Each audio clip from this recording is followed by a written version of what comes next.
Dans la nuit du 24 au 25 juillet 2014, le Burkina Faso a vécu le plus grand drame aérien de son histoire avec le crash d'un avion de la compagnie Air Algérie parti de l'aéroport international de Ouagadougou. La triste nouvelle a été annoncée par les premières autorités du pays. Mesdames et messieurs, notre armée de l'air a pu repérer les épaves de l'avion. Nous avons donc visionné à l'instant ces images et j'ai le très profond regret de vous annoncer que l'avion s'est écrasé et s'est éparpillé en 1000 morceaux. Tout sera mis en place pour voir ce qui peut être fait, ce qui peut être récupéré. Donc nous ne pouvons que vous demander un sursaut de courage supplémentaire parce que nous savons que ce n'est pas quelque chose de facile.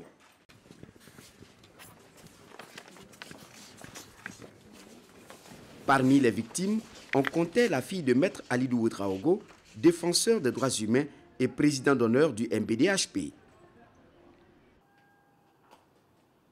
Quelques semaines après le drame, nous le retrouvons à son domicile.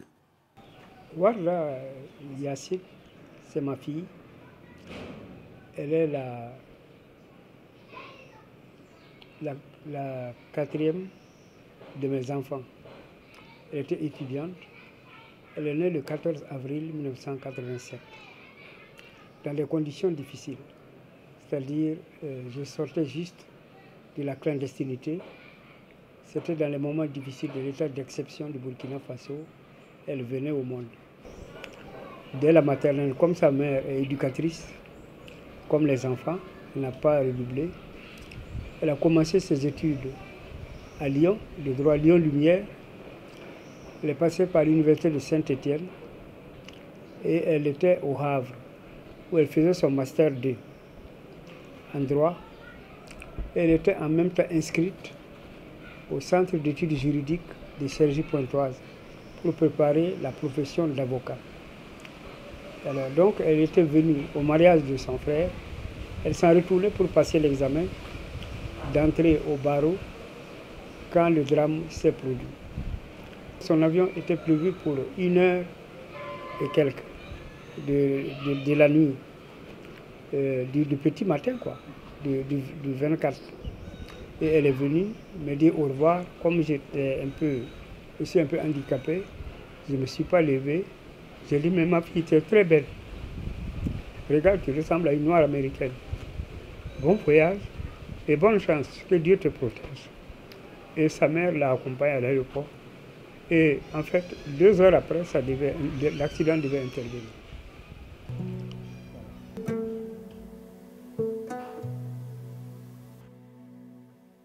C'est à 8 heures du matin que j'ai cliqué sur mon Internet. À 8 heures du matin, le 24, j'ai vu que l'avion d'Air Algérie avait disparu. Tout de suite après, j'ai appelé l'aéroport, ça ne répondait pas.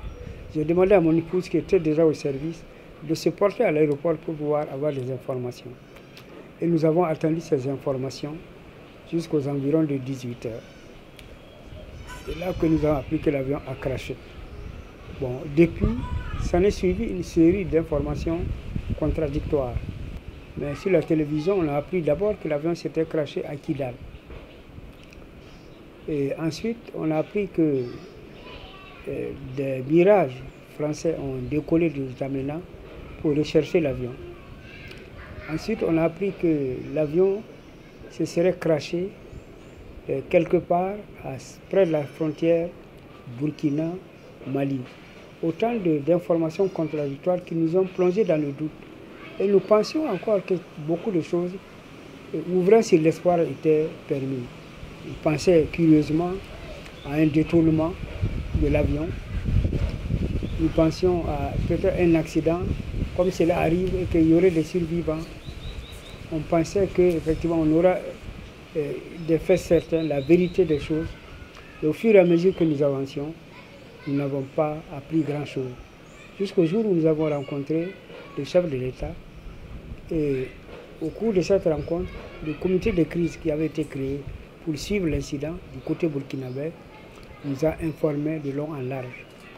Et cela, les informations recueillies ont correspondu avec les informations livrées par Laurent Fabius, le ministre des Affaires de la République française.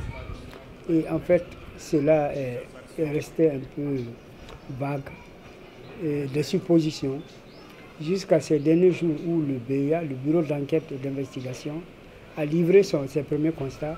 Et là encore, c'est plus flou. Il est apparu que l'avion était monté à 10 000 mètres pour échapper à la tempête et retombé à 5 000 mètres. Et depuis, on n'a plus eu de communication. Et que l'avion a été pris certainement dans une tempête, mais aucune hypothèse n'était à écarter. Aucune hypothèse, même accidentelle, etc., du fait de l'homme, tout n'était pas écarté. Bon, si bien que nous sommes toujours dans le flou, nous ne sommes pas des spécialistes. Nous sommes cramponnés aux informations qu'on nous donne, mais nous suivons très scrupuleusement parce que nous voulons et la lumière et situer la responsabilité de ce qui est arrivé. Mes chers compatriotes, chers amis du Burkina Faso, mesdames et messieurs, en ces moments particulièrement douloureux, je voudrais vous traduire une fois de plus la compassion de la nation entière. C'est une catastrophe qui nous arrive, ça c'est vrai. Comme celle qui est arrivée aux parents de 115 victimes de ce crash Air Algérie qui a interféré dans des circonstances un peu spéciales et non éclaircies jusqu'à ce jour. Nous avons été héliportés sur le lieu supposé de l'accident. Effectivement, on n'a pas trouvé grand-chose qui nous montre que l'avion a crashé ici. Mon épouse s'est rendue personnellement sur le lieu. Personnellement, je ne pouvais pas y aller. D'autres parents s'y sont rendus, mais ils ont trouvé quoi? Un cratère, des petits débris épars, et puis finalement les spécialistes disent qu'il n'y a rien.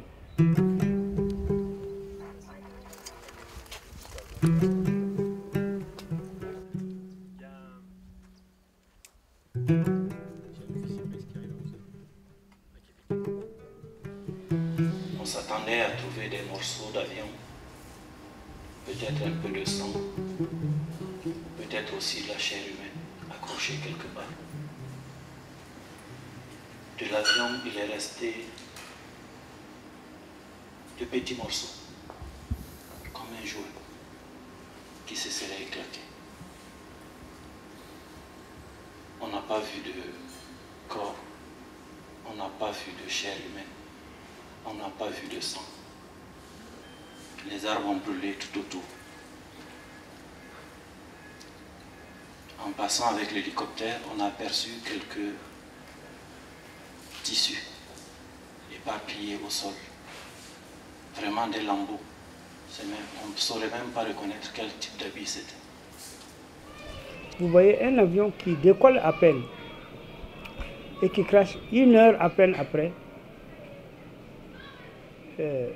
Quand il rechute, il y a des possibilités, par exemple, qu'il y ait des survivants. Et s'il n'y a pas de survivants, on peut retrouver des corps entiers. Et si on ne retrouve pas des corps entiers, on peut retrouver de gros morceaux des épaves. Train d'atterrissage, moteur, etc. Mais là, il n'y a rien. Absolument rien. Pas de bagages, rien, absolument rien. Mais où sont passés tous ces éléments? Parce que nous sommes des parents qui ont perdu. Moi, je suis un père de famille. J'ai perdu ma fille. J'aimerais savoir comment cela est arrivé. Et si on me dit que l'avion n'a pas été victime effectivement d'un accident banal, et si l'avion a été touché, qu'est-ce qui peut me dire le contraire? Puisque eux-mêmes ils disent qu'ils ne peuvent pas écarter une hypothèse.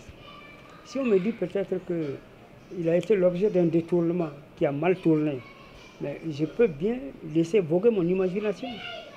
Alors tout ça, ce sont des questions que je me pose dans la douleur et dans le doute. Il n'y a rien de plus atroce.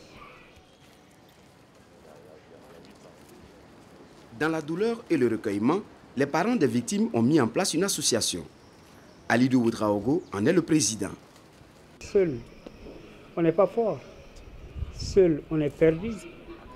Ensemble, on se donne des idées. ensemble, unis, on est plus fort. Ensemble, on reçoit des solidarités de l'autre côté, d'ensemble et individuel, de toute forme. Déjà, nous avons reçu la solidarité des populations burkinabées. Et au-delà de la population burkinabé, j'ai reçu des appels de New York, j'ai reçu des appels de Martinique, j'ai reçu des appels de France, j'ai reçu des appels de Bruxelles, j'ai reçu des appels du Sénégal. Mais tout cela me conforte. Je suppose que l'ensemble des parents, c'est la même chose. Ensemble, nous sommes plus forts dès que nous aurons notre récépissé pour pouvoir entrer en contact officiel et légal et pouvoir suivre ces dossiers. Parce qu'il y a vous savez, il y a des drames. Ces gens sont partis comme ça. Il y en a qui étaient chez eux. Il y en a qui étaient en location. Il y en a qui ont des affaires à régler. Vous voyez, c'est incroyable. Il y a des petites affaires qui demandent qu'on les dénoue sur le plan juridique, sur le plan matériel, sur le plan moral, sur le plan psychologique. Et ça traumatise. Une association, ça peut aider à résorber cela. Je crois que Dieu ne donne jamais à l'homme une situation qu'elle ne peut pas supporter. Ce n'est que sous terre, comme effectivement ceux qui sont partis là. C'est peut-être à ce niveau qu'on ne peut pas résoudre les problèmes, mais sur terre, Dieu vous donne toujours des poids que vous pouvez soulever. Droit Libre TV, la web télé 100% droits humains, 100% liberté d'expression.